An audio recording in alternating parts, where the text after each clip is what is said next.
Hello friends, मैं हूं MJ और आज हम बात करेंगे कि हाइबिस्कस के ऊपर हम मैक्सिमम फ्लावर्स कैसे ला सकते हैं। तो आज का टॉपिक यही रहेगा। मैं दूसरी सारी चीज़ों की बात नहीं करूंगा क्योंकि हाइबिस्कस की केयर करने के लिए दूसरे भी बहुत सारे रीजंस होते हैं जिसकी वजह से वो फ्लावरिंग करते हैं। लेकिन आज की वीडियो स्पेशली मैं फर्टिलाइजर्स के ऊपर ही बात करूंगा जो मैं हाइबिस्कस के अंदर प्रोवाइड करने वाला हूँ। तो हाइबिस्कस एक ऐसा पौधा है फ्रेंड्स जिसको नाइट्रोजन, पोटेशियम, फास्फोरस और दूसरे सारे माइक्रो न्यूट्रिएंट्स अच्छी खासी क्वांटिटी में चाहिए। तो इसको ओवरऑल सारे फर्टिलाइजर्स की ज़रूरत होती है। लेकिन इसके अंदर कोई भी एक पर्टिकुलर फर्टिलाइजर ज़्यादा होता रहेगा तो बाद में ये जो प्लांट है वो इसके जो कलर्स है लीव्स के वो धीरे धीरे डल होना स्टार्ट हो जाएंगे। धीरे धीरे इसके कलर्स लाइट ग्रीन होना स्टार्ट हो जाएंगे। तो यही एक रीज़न होता है कि हमने कोई भी एक पर्टिकुलर फर्टिलाइजर्स का डोज ज़्यादा कर दिया है जिसकी वजह से हमारे प्लांट के लीव्स ऐसे हो रहे हैं या तो येलो हो रहे हैं। तो हमें बैलेंस तरीके से जो रिक्वायरमेंट अमाउंट के हिसाब से ही हमें फर्टिलाइजर्स इसके पीछे यूज़ करने हैं। तो best way of fertilisers to hibiscus यही है फ्रेंड्स कि आप इसको ऑर्गेनिक फर्टिलाइजर्स मैक्सिमम प्रोवाइड करिए। केमिकल फर्टिलाइजर्स में जैसे कि एनपीके हुआ, डीएपी हुआ, ये सारे फर्टिलाइजर्स आप अगर यूज़ करते हैं तो बहुत ही कम क्वांटिटी में यूज़ करिए या तो नहीं यूज़ करें। जनरली लोग यूज़ करते हैं एनपीके या तो डीएपी। एनपीके में खास करके बैलेंस्ड एनपीके यूज़ करते हैं, वो भी हाई डोजेज का जैसे कि 20-20-20 वाला या तो 19-19-19 वाला। डीएपी में एक ही डोज आता है जो है नाइट्रोजन और फॉस्फोरस। तो ये दो फर्टिलाइजर्स जनरली बहुत सारे मेरे व्यूअर्स यूज़ करते हैं जिसकी वजह से उनके प्लांट की ग्रोथ तो स्टार्टिंग में बहुत ही अच्छी हो जाती है। बाद में धीरे से प्लांट फ्लावरिंग करना बंद कर देता है, धीरे से प्लांट के लीव्स लाइट ग्रीन कलर के हो जाते हैं। तो वो सारी दिक्कतें आना स्टार्ट हो जाती हैं। वो इसलिए फ्रेंड्स क्योंकि ये हाइबिस्कस एक ऐसा पौधा है जिसको सबसे ज़्यादा ज़रूरत होती है पोटेशियम की फ्लावरिंग करने के लिए। तो नाइट्रोजन और फॉस्फोरस की भी ज़रूरत होती है, ऐसा नहीं है। लेकिन आप ऐसा फर्टिलाइज़र ये हाइबिस्कस को प्रोवाइड करिए जिसके अंदर पोटेशियम की मात्रा थोड़ी ज़्यादा हो, फॉस्फोरस और नाइट्रोजन की मात्रा थोड़ी कम हो। तो आपको ऐसा एनपीके इसको इसके लिए सिलेक्ट करना है। तो ये सब चीज़ें करने से अच्छा है फ्रेंड्स, जो मैं अभी यूज़ करता हूँ वो तरीका मैं अभी आपको बताने वाला हूँ। क्योंकि जो हिसाब से अभी मैं अपने हाइबिस्कस को फर्टिलाइज़ करता हूँ, जो तरीका मैं अपने हाइबिस्कस को केयर करने के लिए करता हूँ, वही चीज़ आज मैं आपके साथ शेयर करूँगा।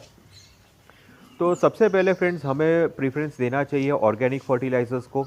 तो ऑर्गेनिक फर्टिलाइज़र्स बेस होता है, अगर आपके प्लांट की सॉइल अच्छी रहेगी तो बाद में आगे चल के आपका प्लांट भी हेल्दी बनेगा, फ्लावरिंग बड्स भी ज़्यादा प्रोड्यूस करेगा और उसके फ्लावरिंग्स भी अच्छे खासे बड़े होंगे और कंप्लीट होंगे। तो ऑर्गेनिक फर्टिलाइजर्स में दो फर्टिलाइजर्स सबसे बेस्ट होते हैं, वो है वर्मी कंपोस्ट एंड काउडंग। दोनों में से कोई कोई भी एक फर्टिलाइज़र आप यूज़ कर सकते हैं। काउडंग अगर आप यूज़ करते हैं और या तो वर्मी कंपोस्ट आप यूज़ करते हैं तो आधे से भी आधी मुट्ठी आप हफ्ते में एक बार अपने प्लांट की सॉइल के अंदर डाल दीजिए और सॉइल की अच्छी तरह गुडाई कर दीजिए। तो ये वीकली वीकली बेसिस पे आप ये वर्मी कंपोस्ट या तो काउडंग आपकी सॉइल के अंदर डालते रहिए। इससे आपके प्लांट की सॉइल हेल्दी बनेगी, प्लांट को सारे माइक्रो न्यूट्रिएंट्स मिलते रहेंगे, साथ में नाइट्रोजन, पोटेशियम, फास्फोरस की भी मात्रा प्लांट को एडिक्वेट अमाउंट में मिलेगी। यानी कि उसका डोज कभी भी बहुत ही ज़्यादा नहीं हो जाएगा या तो कभी भी बहुत ही लो नहीं होगा। एक नॉर्मल अमाउंट में प्लांट को ये सारे फर्टिलाइजर्स मिलते रहेंगे। बाद में फ्रेंड्स मैं यूज़ करता हूँ काउडंग लिक्विड। काउडंग लिक्विड कैसे बनाना है उसके ऊपर ऑलरेडी मेरी एक वीडियो मौजूद है। अभी लेटेस्ट में ही मैंने वेस्ट डिकम्पोजर डाल के वो वीडियो बनाई है। तो वो एक काउडंग लिक्विड मैं अपने सारे प्लांट्स के अंदर यूज़ करता हूँ क्योंकि नाइट्रोजन मैं हमेशा ऑर्गेनिकली ही अपने प्लांट्स को मैं प्रोवाइड करता हूँ। कभी भी मैं नाइट्रोजन के लिए यूरिया फर्टिलाइजर्स या दूसरे कोई भी केमिकल फर्टिलाइजर्स का ज़्यादा यूज़ करता हूँ, क्योंकि नाइट्रोजन जितना हो सके उतना आप ऑर्गेनिकली प्रोवाइड करेंगे तो बाद में आपके प्लांट की ग्रोथ अच्छी होगी, प्लांट के लीव्स ग्रीन निकलेंगे और प्लांट की हेल्थ भी अच्छी रहेगी, लीफ बर्न्स वगैरह की प्रॉब्लम नहीं आएगी। तो हमेशा ऑर्गेनिक फर्टिलाइजर्स आप यूज़ करिए नाइट्रोजन के लिए। तो ये जो दो फर्टिलाइजर्स मैंने आपको बताया फ्रेंड्स, ये तो आपको कंपलसरी आप अपने हाइबिस्कस के अंदर डालते रहिए, जिसकी वजह से आपके प्लांट की ग्रोथ अच्छी होगी। और एक बार आपके प्लांट की ग्रोथ अच्छी होगी तो बाद में आगे चल के आपका प्लांट फ्लावरिंग बड्स भी प्रोड्यूस करेगा और फ्लावरिंग्स भी प्रोड्यूस करेगा। अब बात आएगी फ्रेंड्स कि हमें अपने प्लांट के ऊपर फ्लावरिंग्स की साइज़ कितनी बड़ी लेनी है और मैक्सिमम फ्लावर्स हमें प्लांट के ऊपर कैसे लेने हैं। तो मैं उसके लिए सपोर्टिव मेजर्स के हिसाब से मैं यूज़ करता हूँ सुपर फॉस्फेट और पोटाश। सुपर फॉस्फेट प्लांट की सॉइल के अंदर फॉस्फोरस की मात्रा थोड़ी सी बढ़ाएगा, तो इसीलिए सुपर फॉस्फेट हमें यूज़ करना है सिर्फ आधा चम्मच मंथली। उससे ज़्यादा हमें यूज़ करने की बिल्कुल भी ज़रूरत नहीं है। अगर आपके पास 12 इंच का गमला है तो 12 इंच के गमले में आप सिर्फ आधा चम्मच ही सुपर फॉस्फेट यूज़ करिए, उससे ज़्यादा यूज़ नहीं करें और सिर्फ मंथली यूज़ करें। इसको 15 दिन या तो 10 दिन में बिल्कुल भी नहीं डालें, क्योंकि अगर फॉस्फोरस की मात्रा आपके प्लांट के अंदर बहुत ही ज़्यादा हो जाएगी तो बाद में आपके प्लांट के लीव्स थोड़े डल लगने लगेंगे, लीव्स के कलर्स लाइट हो जाएंगे और अल्टीमेटली प्लांट आपका येलो लीव्स देना स्टार्ट कर देगा। तो बाद में वो प्लांट को आपको फिर से रिकवर करना बहुत ही मुश्किल हो जाएगा। इसीलिए आप फॉस्फोरस की मात्रा जो भी है वो कम रखिए, आधा चम्मच ही दीजिए मंथली बेसिस पे। बाद में आपको देना है पोटाश। अब ये जो पोटेशियम है फ्रेंड्स, ये प्लांट की बेसिक रिक्वायरमेंट है हमारे हाइबिस्कस की। अगर प्लांट को आप पोटेशियम अच्छी खासी मात्रा में देते रहेंगे मंथली बेसिस पे, तो बाद में आपका प्लांट फ्लावरिंग्स भी बड़ी साइज़ में करेगा, फ्लावरिंग बर्ड्स भी मैक्सिमम निकलेंगे और प्लांट की ग्रोथ भी अच्छी होगी।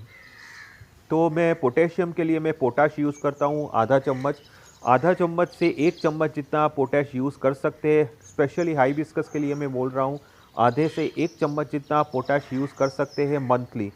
इसको भी आप 10 दिन या तो 15 दिन या तो 20 दिन के अंतर में ना डालें, महीने में एक ही बार डालिए। अगर आपके पास 12 इंच का गमला हो तो महीने में एक बार आप 1 चम्मच जितना पोटेशियम या तो पोटाश आप अपने प्लांट की सॉइल के अंदर डाल दीजिए और सॉइल के अंदर अच्छी तरह मिक्स कर लीजिए। थोड़ी सॉइल की गुड़ाई कर लीजिए, बाद में थोड़ा सा वाटरिंग कर लीजिए। तो ये दो फर्टिलाइज़र्स आपके प्लांट के ऊपर मैक्सिमम फ्लावर्स लाएंगे और फ्लावर्स की साइज़ भी बड़े करेंगे। बाद में फ्रेंड्स मैं डालता हूँ एप्सम सॉल्ट। एप्सम सॉल्ट की वजह से आपके प्लांट के लीव्स ग्रीन निकलेंगे। और एप्सम सॉल्ट फ्रेंड्स हमें 45 दिन या तो 2 महीने में एक ही बार डालना है, ज़्यादा उसको फ्रीक्वेंटली ना डालें। और दूसरा एक फर्टिलाइज़र्स मैं फास्फोरस के लिए यूज़ करता हूँ, वो है बोन मील। बोन मील एक ऑर्गेनिक फर्टिलाइज़र है, तो धीरे धीरे करके आपके प्लांट की सॉइल के अंदर वो डिज़ोल्व होगा और धीरे धीरे करके वो आपके प्लांट को पहुँचाएगा, इसीलिए वो भी आपके प्लांट को बिल्कुल भी नुकसान नहीं करेगा। तो बोन मील आपको डालना है सिर्फ 1 ही चम्मच महीने में एक बार। तो उसका भी हमें ज़्यादा डोज नहीं देना है, यानी कि 15 दिन या तो 10 दिन के अंतर में नहीं देना है, सिर्फ 1 ही चम्मच डालना है महीने में एक बार। तो बोन मील आप डालिए, सुपर फॉस्फेट डालिए, पोटाश डालिए, बाद में ये जो एप्सम सॉल्ट डालिए। तो इतने फर्टिलाइज़र्स जो मैं डालता हूँ वो मैं मंथली एक ही बार डालता हूँ और एप्सम सॉल्ट मैं 45 या तो 50 दिन में या तो 60 दिन में एक बार डालता हूँ। लेकिन वर्मी कॉम्पोस्ट और काउडंग दोनों में से कोई भी एक फर्टिलाइज़र आप वीकली डालिए, इससे आपके प्लांट की सॉइल हेल्दी बनेगी, जिसकी वजह से आपके प्लांट की ग्रोथ बहुत ही अच्छी होगी। तो ये तो फर्टिलाइज़र्स की बात हो गई फ्रेंड्स, कि इतने फर्टिलाइज़र्स अगर आप रेगुलरली अपने हाइबिस्कस के प्लांट में यूज़ करेंगे तो बाद में आपका प्लांट फ्लावरिंग अच्छी करेगा। क्योंकि ये जो फर्टिलाइज़र्स जो मैंने आपको सजेस्ट किए हैं ये पर्सनली मैं यूज़ करता हूँ और उसका रिज़ल्ट मुझे अच्छा खासा मिल रहा है। तो ये फर्टिलाइज़र्स आप यूज़ कर सकते हैं। अब फ्लावरिंग लाने के लिए फ्रेंड्स आपको दूसरी एक चीज़ का ध्यान रखना होगा, वो है वाटरिंग। अगर प्लांट के अंदर ओवर वाटरिंग हो जाए, यानी कि प्लांट की मिट्टी हमेशा गीली रहे, हमेशा ज़्यादा मॉइस्ट रहे, तब भी आपका प्लांट फ्लावरिंग नहीं करेगा, क्योंकि उसके रूट्स थोड़े स्ट्रेस में रहेंगे, रूट्स में थोड़ी रूट रॉट की प्रॉब्लम्स आ जाएगी, जिसकी वजह से वो फ्लावरिंग बिल्कुल भी नहीं करेगा, बस वही के वही पोजीशन में रहेगा। तो आप समझ जाइए कि आपके प्लांट के अंदर थोड़ी वाटरिंग ज़्यादा हो रही है, तो मिट्टी थोड़ी ड्राई बेसिस पे लाने की कोशिश करिए। बाद में धीरे धीरे करके पानी डालिए, डेली वाटरिंग कीजिए, लेकिन नेक्स्ट दिन सुबह तक आप अपनी प्लांट की सॉइल देखिए, वो थोड़ी सी हल्की सी ड्राई हो जानी चाहिए। ज़्यादा ड्राई मिट्टी भी नहीं होनी चाहिए, हल्की सी ड्राई मिट्टी होनी चाहिए, जिसकी वजह से आपका प्लांट फ्लावरिंग भी अच्छा करेगा, रूट्स हेल्दी रहेंगे। बाद में सनलाइट, अगर आपने प्लांट को सनलाइट अच्छी खासी दी है तो बाद में आपका प्लांट फ्लावरिंग ज़रूर करेगा और फ्लावरिंग की साइज़ भी बड़ी होगी और लंबे टाइम तक आपके प्लांट के ऊपर फ्लावर्स खिलते हुए आपको देखने को मिल जाएंगे। तो सनलाइट आप अच्छी खासी दीजिए, कम से कम 5 घंटे की सनलाइट आप अपने हाइबिस्कस को दीजिए, वो भी डायरेक्ट सनलाइट। आप इसको शेड में ना रखें, अगर आप इसको शेड में रखेंगे तो बाद में ये प्लांट आपको कभी भी अच्छा रिजल्ट नहीं देगा। इसीलिए आप इसको सनलाइट प्रोवाइड करिए, मैक्सिमम 5 घंटे की सनलाइट एटलीस्ट आप इसको प्रोवाइड करिए, ताकि ये आपको अच्छी खासी फ्लावरिंग दे सके। बाद में दूसरी चीज़ का आपको ये ध्यान देना है फ्रेंड्स, अगर आपके प्लांट के ऊपर पेस्ट लगे होंगे तो भी आपका प्लांट फ्लावरिंग नहीं देगा। तो पेस्टिसाइड का आप अप्लाई करिए। पेस्टिसाइड बहुत तरीके के, अगर आप केमिकल पेस्टिसाइड यूज़ करते हो तो केमिकल यूज़ करिए, अगर आप ऑर्गेनिक यूज़ करते करते हो तो ऑर्गेनिक यूज़ करिए।